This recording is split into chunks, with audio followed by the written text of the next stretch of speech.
Hello and welcome. This is Mayank Shekhar from Midday Newspaper India. With me are Charles and Charlie, namesakes, deceiving each other on the screen. Not this screen, of course. The screen of Rings of Power, as obviously, the villain and the creator, as it were. I have to ask you the most basic thing, which is that you're in Asia. Congratulations. You were in Singapore. Did you have a great night out last night? We had a wonderful night. Yeah, we had our screening. We did some.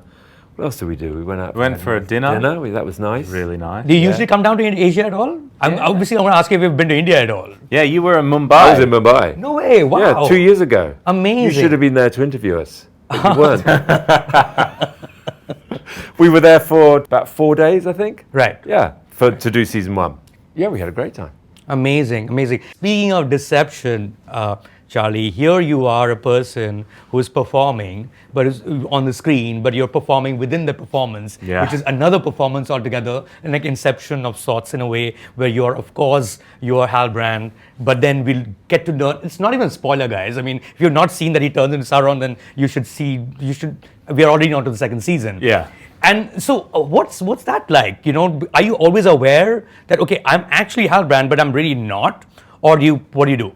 I guess there was an awareness of that in my research, and I had to spend a lot of time thinking about it. But when I'm actually playing it, I was just fully trying to be Halbrand. Because I think ultimately, that's what Sauron's doing, right? He is being the ultimate kind of method actor, right? He is living as that character in order to convince the people around him, whether it's Galadriel in the first season or Celebrimbor in the second season. He's thinking the thoughts of Halbrand.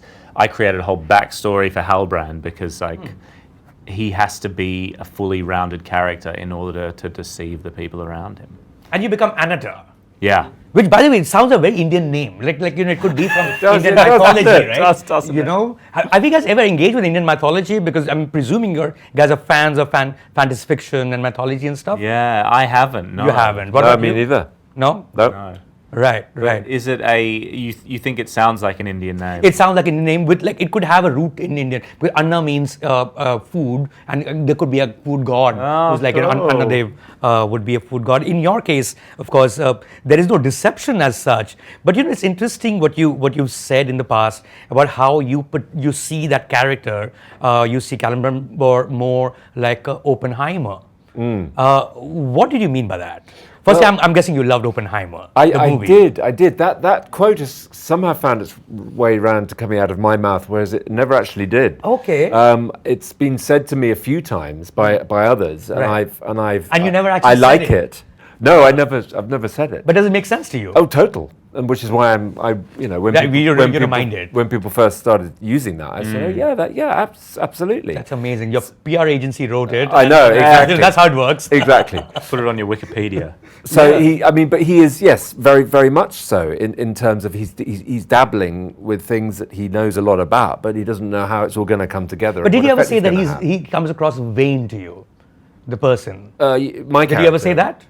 Oh, yes. Because that's there online. Oh, yes, I said that. You did say that. Yeah. Because, we were discussing your character last night after we watched the first 2 episodes, and someone from south of India used a word called pavam. Pavam means someone who's really sweet in a way you'll take home. That's the women will take that guy home, get married to. That's the kind of guy you are on screen. Does that make sense to you? Yeah, well, that's very nice. I'd like to be taken home and looked after. Yeah. Right. Yeah. You are by Sauron. That's true. Takes you under his wing, looks after you. Yeah. And then, and then things start to unravel. What do you make of Sauron, by the way? Here's this guy who wants to rule, right? And probably his intentions are okay in his head, but he's pure evil. That sounds like a lot of politicians in the world. Well, I think he wants to rule in the sense of he thinks he can heal Middle Earth. Right? Yes. I think a lot of politicians think so. Yeah, well, I think that's where there's definitely similarities between him and contemporary politicians and politicians, different figures throughout history that go back to the time that Tolkien wrote the story. Right. And I think that is the thing about Tolkien's work, that it is so timeless that there'll be people in 100 years that still look back on this story and they're like, it's exactly like what the times we're living in now. exactly. Right. You know, it endures.